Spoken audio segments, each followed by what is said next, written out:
Bom, o tema da nossa mensagem está aí: o domínio opressor e o sustento pastoral. Deixa eu direitar aqui, verificando o domínio opressor e o sustento pastoral. Bom, se tiver errado, vai ficar errado, porque ali não tem como tirar. Abençoados, desde ontem nós estamos de uma forma maciça. Nós temos uma área de atuação maciça pelo YouTube. Isso é uma área de evangelização maciça, onde 15, 20, 50, 100, 200, 800, 1 milhão de pessoas passam por este canal e assistem. Uns concordam e outros não, mas aí todos têm o direito. Ontem nós batemos forte nesta tecla.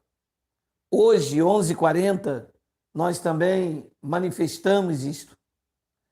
O apóstolo Paulo não veio trazer uma regra, uma conduta repetitiva sobre uma orientação pastoral. Não é isso que é evangelho. O evangelho nos dias de Paulo, o fundamento colocado por Paulo na base da construção da igreja no primeiro século cristão, tinha como objetivo ímpar criar, gerar Cristo nos gentios, naqueles irmãos que também passaram da transição. Era Moisés que era gerado, era servilmente que o homem vivia, servilmente debaixo da lei, tentando agradar a Deus por meio de rituais, por meio de sacrifício. O apóstolo Paulo recebeu uma missão muito importante nos seus dias: gerar a convicção de que Cristo já havia feito todo o processo que levaria, que conduziria o homem além do véu.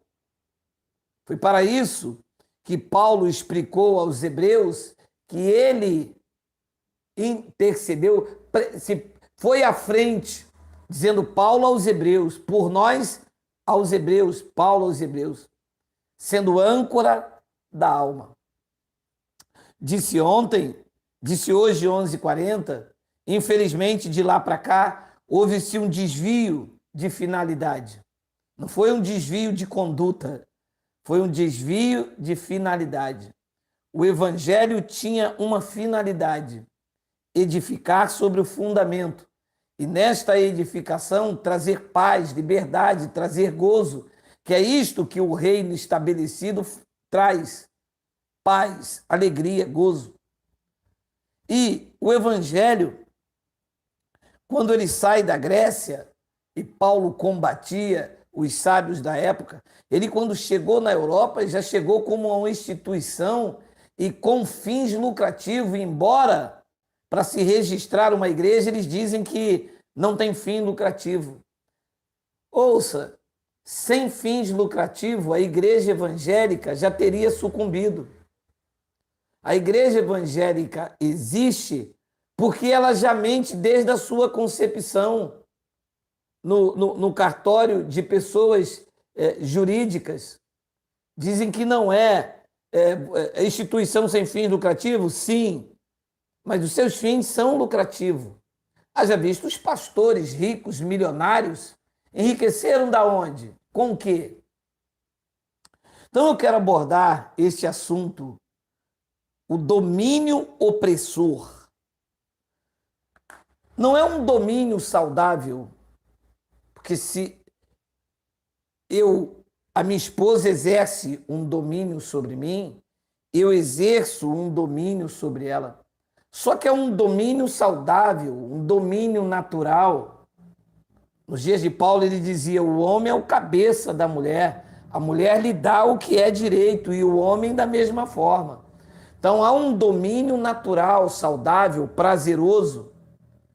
Mas o domínio aqui colocado esta noite é o domínio opressor, com coação, com regras, com rituais, observando ordenanças sob a pena de sofrer sanções. O apóstolo Paulo disse, escrevendo aos Gálatas, que estavam se deixando influenciar por alguns indivíduos que desciam de Jerusalém, como está lá em Atos capítulo 15, e dizia: se vocês não se circuncidarem, de maneira nenhuma vocês poderão ser salvos. Paulo traz uma expressão aos Gálatas surpreendente. Paulo escreve no capítulo 3, no versículo 1, Paulo disse: quem vos fascinou? Essa palavra fascínio quer dizer enfeitiçou, bascaino dos gregos quer dizer enfeitiçou. Quem lançou essa bruxaria? Deixe-me só ver se é isso mesmo que está escrito, Gálatas capítulo 3, versículo de número 1. Deixe-me ver, só para encaixar aqui. Olha como é que está isso aí. Não sou daqueles que consideram sem sentido a morte de Cristo. Se pudéssemos ser salvos pela guarda da lei judaica, então não havia nenhuma necessidade de Cristo ter morrido. Gálatas insensatos, quem foi o feiticeiro que os sugestionou e pôs em vocês esse encantamento ruinoso? Porque vocês costumavam ver o significado da morte de Jesus Cristo tão claramente como se eu tivesse exibido diante de vocês um quadro com o retrato de Cristo morrendo na cruz. Só quero fazer-lhe uma pergunta. Disse Paulo aos Gálatas, eu estou lendo a tradução Bíblia Viva. Só quero fazer-lhes uma pergunta. Vocês receberam o Espírito Santo pela tentativa de guardar as leis judaicas? Disse Paulo aos Gálatas, claro que não. Pois o Espírito Santo só veio sobre vocês depois que vocês ouviram acerca de Cristo e confiaram nele para ser salvo. Então este era o propósito do Evangelho, tirar todo o domínio opressor legalista, tirar todo o rudimento judaico, dizer aos seus ouvintes, no primeiro século da era cristã, que todo o processo já tinha sido cumprido. Todos os rituais ineficazes, todos os sangues de touro, de bodes, que nunca santificaram ninguém segundo quanto a imundícia da carne, foram ineficazes diante do sacrifício perfeito. Só que mais de 2000 anos se passaram, estamos em 2021, então se houve um desvio de finalidade e o evangelho se tornou um comércio, se tornou uma roleta russa, se tornou um pega-ursinho, aquela vitrine onde tem um urso e você enfia a mão e paga o dinheiro e nunca pega o urso que ele cai lá dentro, só favorecendo aos comerciantes da fé. Eu disse ontem, tem um pastor que está internado com Covid, muito conhecido, um missionário. Ora, mas se ele que era o curandeiro, se ele que curava, se era ele que cantava, eu estou seguindo a Jesus Cristo, está com Covid, mas se curou a tanta gente, não cura a si mesmo? E aonde é que está agora? Será que agora ele está passando sobre a cabeça dele o óleo que ele vendeu para as pessoas? Será que agora ele está fazendo uma campanha? Será que agora ele pegou o carnezinho da televisão, como ele mandava as pessoas pegarem para obter a cura? Será que agora ele mesmo coloca a mão sobre ele e faz uma oração e fecha a mão e diz em nome de Jesus? Claro que não, isso tudo era uma feitiçaria. Isso era um desvio de finalidade. Isto era o domínio opressor para o sustento de si mesmo, o sustento pastoral. Infelizmente, tem gente que ainda ouve a esses feiticeiros, ouvem porque tem comichão nos ouvidos, não suportam ouvir a verdade. Então, Paulo estava perguntando, olha, Gálatas insensatos, quem foi o feiticeiro? Olha a expressão que diz a Bíblia Viva.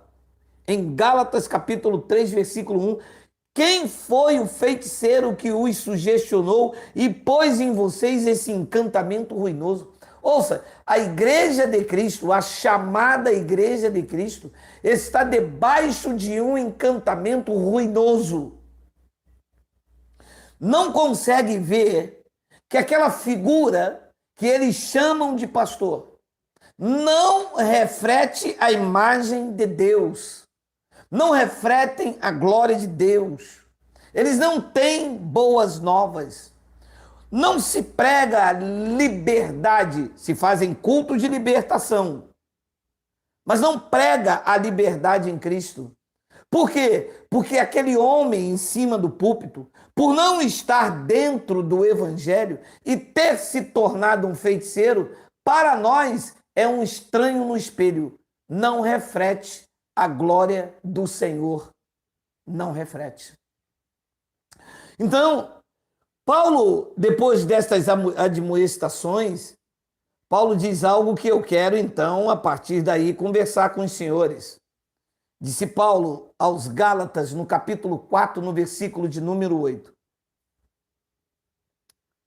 Deixe-me colocar aqui na Almeida. Outrora, olha isso aqui.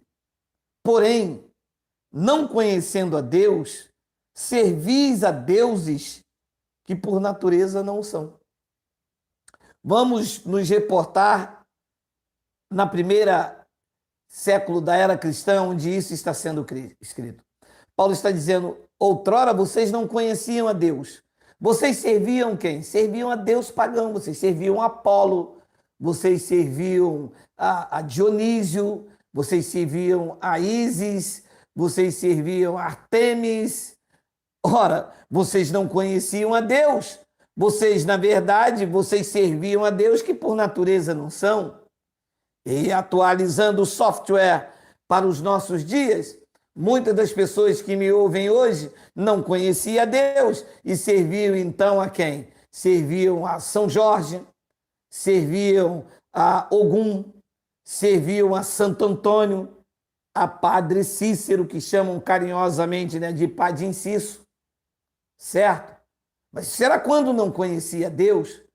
E voltamos aos dias de Paulo, ele diz no versículo 9, mas agora que conheceis a Deus, ou antes, sendo conhecido por Deus, como vocês estão voltando outra vez aos rudimentos fracos e pobres, ao qual, de novo, quereis ainda escravizar-vos. Então aqui está.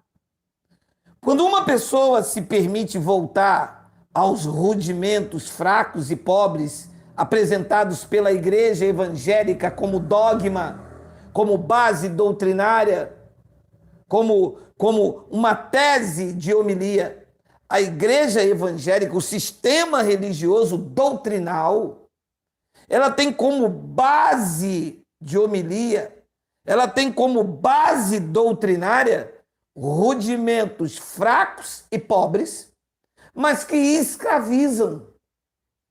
É letal, fura o olho, deixa cego.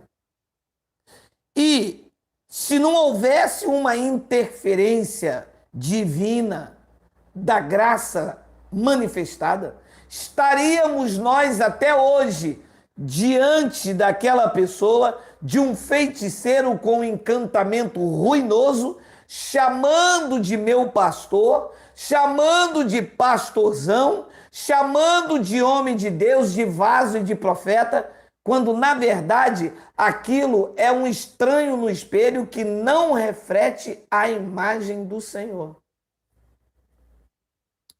Então, é preciso quebrar essa espinha dorsal. É preciso apresentar o Evangelho, as insondáveis riquezas de Cristo. Numa nação de 210 milhões, e eu disse ontem a um abençoado, eu disse, numa nação de 210 milhões de pessoas, como pode as pessoas pregar no YouTube contra Geraldo como se eu fosse a última cocada de abacaxi com leite moça? Há um domínio opressor generalizado em em cada placa. Ouça, o cão é o mesmo, só muda o osso.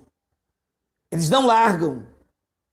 Nós temos que lutar contra esse domínio opressor que está aí enriquecendo de forma ilícita, fraudando, tirando o pouco que as pessoas têm, sem dó e sem piedade.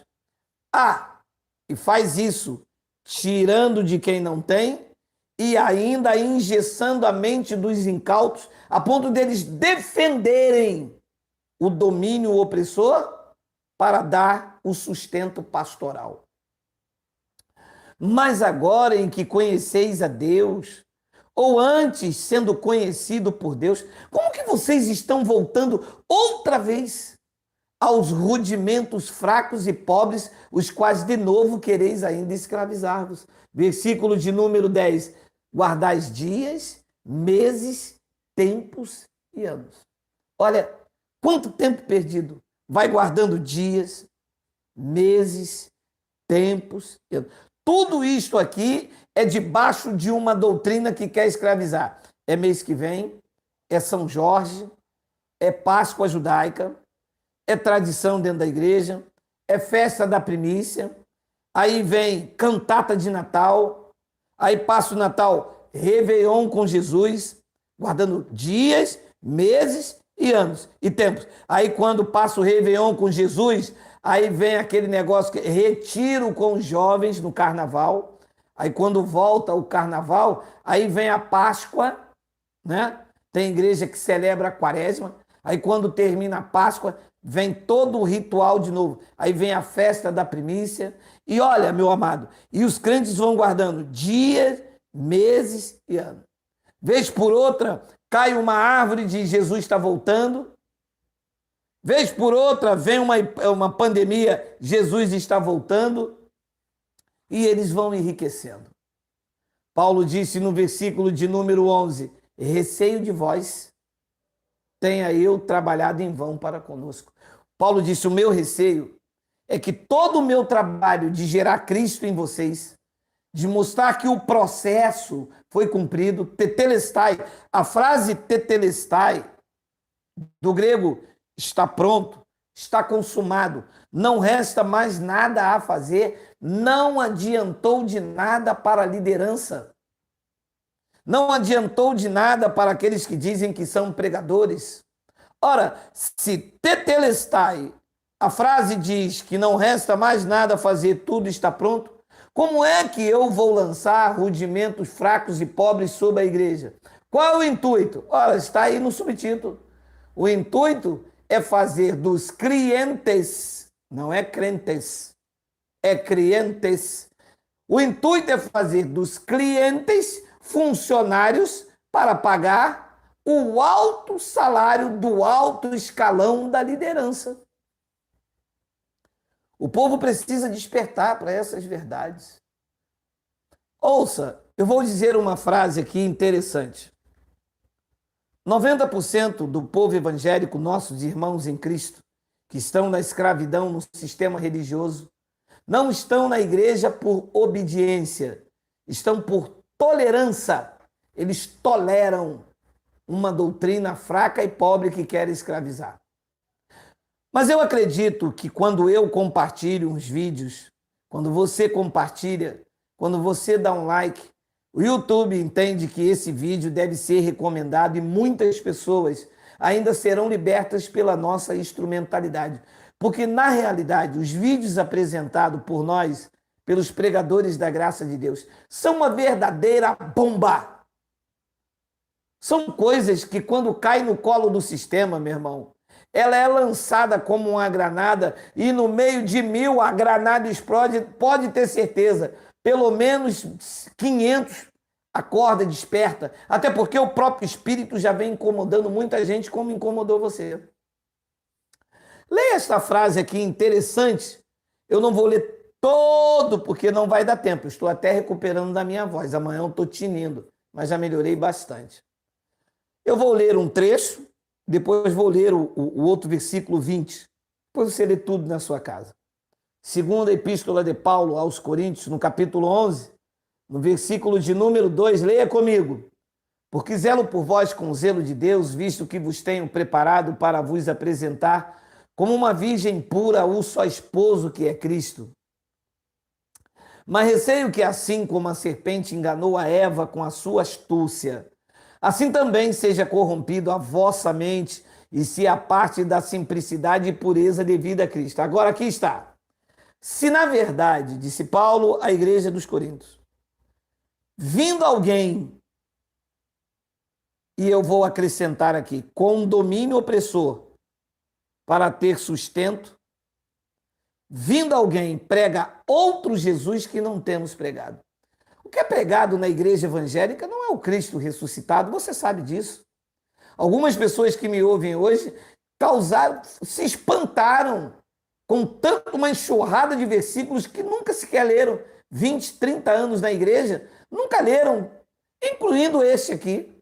Olha, se na verdade vindo alguém prega outro Jesus que não temos pregado, quer dizer que era o Cristo ressuscitado, ou se aceitais espírito diferente que não tendes recebido, ou evangelho diferente que não tendes abraçado, disse Paulo, a esse de boamente obedeceis? Não, tolerais.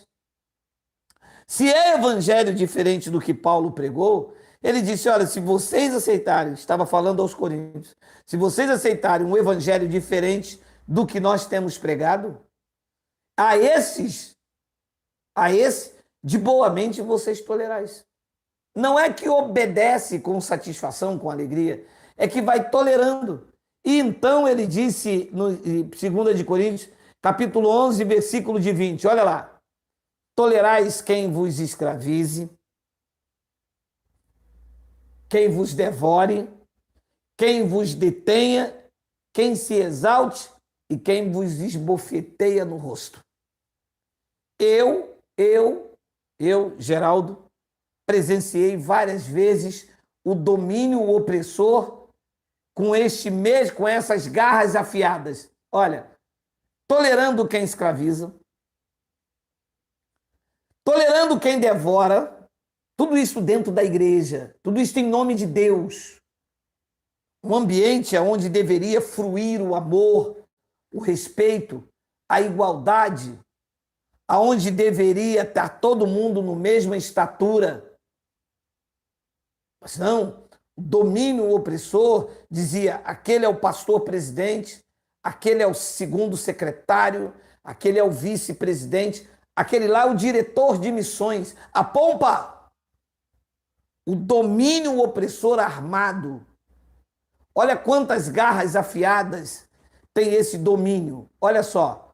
Tolerai quem vos escravize. 1. Quem vos devore. 2. Quem vos detenha. 3. Quem se exalte. 4. E quem vos esbofeteia. É uma garra com 5 unhas cravadas de Wolverine. É um domínio que garra por aqui, como os cães Rottweiler, que prende no pescoço, na jugular, e a vítima não consegue sair. Tem pessoas que até hoje estão endividadas porque tem que pagar uma quantia para poder sair. Quantas vezes eu ouço isso? Se podemos chamar isto de igreja evangélica? Se podemos dizer que isto é a casa de Deus? Homens se exaltando sobre homens, homens detendo homens, homens devorando homens, homens se exaltando sobre homens e homens esbofeteando no rosto. Homens sérios, chefe de família, bom trabalhador, advogado, juízes, encarregado, mestre de obras, quando entram para dentro desses lugares, são esbofeteados, são humilhados, são detidos, são devorados e são escravizados. Tudo isto para manter a folha de pagamento em dia. Tudo isto para manter a organização em nome de Jesus de Nazaré, que é o nome que dá maior lucro financeiro para a religião, é o nome de Jesus de Nazaré. O nome de Jesus de Nazaré na religião é um comércio lucrativo. É um produto de marketing. Eu oro em nome de Jesus, eu oro em nome de Jesus, vai em nome de Jesus, nós vamos fazer isso em nome de Jesus, em nome de Jesus, em nome de Jesus, e nada é feito, a não ser para os detentores, para quem esbofeteia, para quem se exalte, para quem escravize. Está na hora de darmos um basta nisto. Está na hora das nossas mensagens ter um alvo. É preciso fazê-los calar, como disse Paulo, porque andam transtornando casas inteiras. Eles pregam por torpe ganância. E eu glorifico a Deus porque você entendeu isto. Graças a Deus que não entrou esse sentimento de inveja em você, de competição com Geraldo. Senão não vamos a lugar nenhum. Vamos falar do porco dentro da lama. Hã? Não. Em nós há um sentimento de gratidão. Em nós não há um sentimento de inveja, de ciúme, de contenda. Não. Nós somos a Igreja de Cristo. Nós nos reunimos aqui no YouTube. Todos os dias, às 20 horas, este é o momento da igreja estar reunido. 5h20 da manhã temos um programa de autoestima, de renovar as forças, de usar o evangelho para dizer à pessoa, não se acovarda, não desista. 11h40 da manhã, Gotas de Sabedoria, é um papo descontraído sobre o evangelho, mas este momento aqui é o momento da igreja se reunir, é o momento da denúncia contra o sistema manipulador, do domínio opressor, que nos fez muito mal, mas graças a Deus estamos livres, a corrente foram quebrada, a graça de Cristo nos basta. Graças a Deus. Olha para você hoje. É um marido muito melhor, uma mulher muito melhor. O fardo saiu, o peso saiu. Saiu ou não saiu? Saiu. Você hoje é livre. E quando eles dizem, Geraldo, você está desviando a pessoa. Eu disse, então eu sou mais forte que o Deus da igreja evangélica. Geraldo, você tirou o Espírito Santo da igreja. Olha, que Espírito Santo é esse de vocês que um homem igual a mim pode tirar? Então eu sou mais forte que o Espírito Santo? E eu uma vez fui numa dessas reuniões aí de plá, plá, plá, e pre, pre, pre, e pló, pló, pló, e começaram a plá, plá, plá, e pre, pre, pre, e pló, pló, pló, e disseram, o homem vai virar no manto. Falei, põe um balde d'água para mim lá com as pedras de gelo que eu vou tacar água nele agora. E acabou rapidamente o pri, pri, pri, o pro, pro, pro, e pló, pló, pló. Não existe. Aí disseram, você estragou o culto, eu? Ué, então eu sou mais forte que o Espírito Santo? E eu gritei de lá, se isso aí for Deus mesmo, eu quero ver se eu posso calar Deus. Cala, para! Porque não é. Isso são artimanhas de homens que com astúcia induzem o erro. Mas nós acordamos. A frase de Paulo, desperta, ó tu que dormes, levanta-te de entre os mortos e Cristo te esclarecerá. Esta frase ecoou na divisão da alma e do nosso espírito e, de fato, nós levantamos. A palavra disse para levantar e nós nos levantamos mesmo e deixamos para trás a canga, deixamos o leito, deixamos lá os pastores, deixamos tudo e hoje seguimos a Cristo. E a sua graça nos basta. Eu vou ficando por aqui. Não se submeta, não sinta falta do sistema.